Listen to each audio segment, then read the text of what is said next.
लेकिन तब परघट ना भइली त ये माई परघट भइली ना ये का डमवे का परघट भइल। लेकिन अगर हमारी का देवता हमारी का भगवान हमारी का मान शान जान सम्मान सब कुछ बाबा साहब के समझ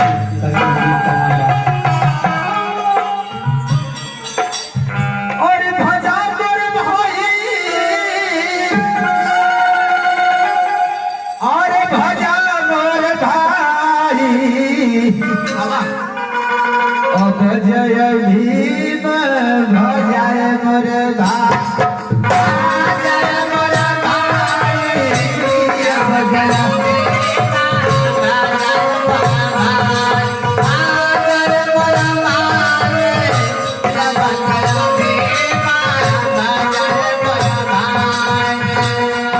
पहले खातिर कपड़ा रहे खातिर स्कूले बेटा के पढ़ाई कैला का अधिकार पानी पियला का अधिकार देवल का बाबा साहब तो उनसे बड़का देवता के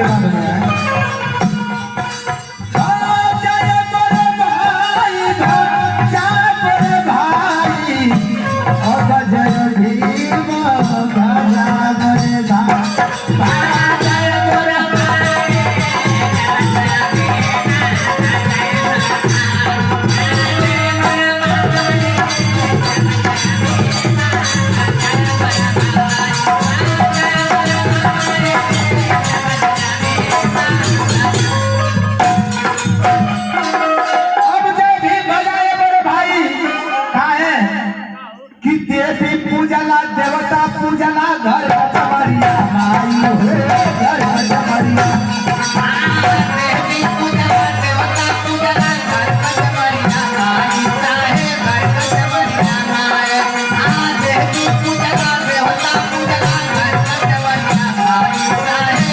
कचमरिया माई देवी पूजला देवता पूजला घर कचमरिया माई चाहे घर कचमरिया माई देवी पूजला देवता पूजला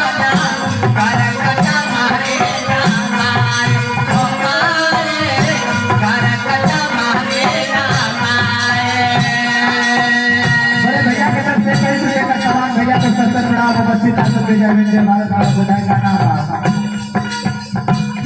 पूजला देवता पूजला घर कचमरिया माई हो घर कचमरिया माई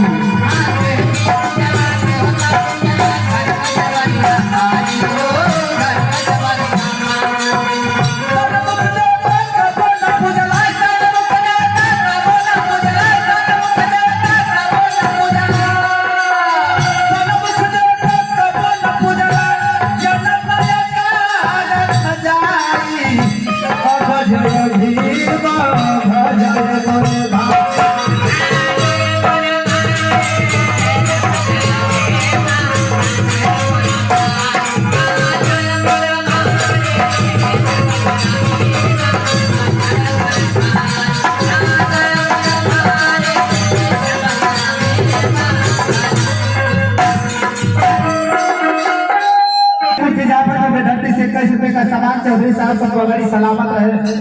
संकुल 50 से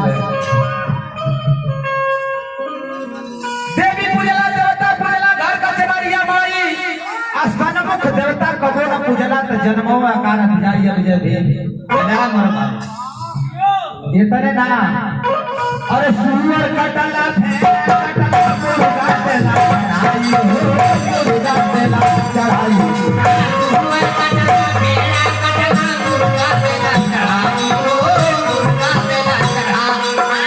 सुअर कटला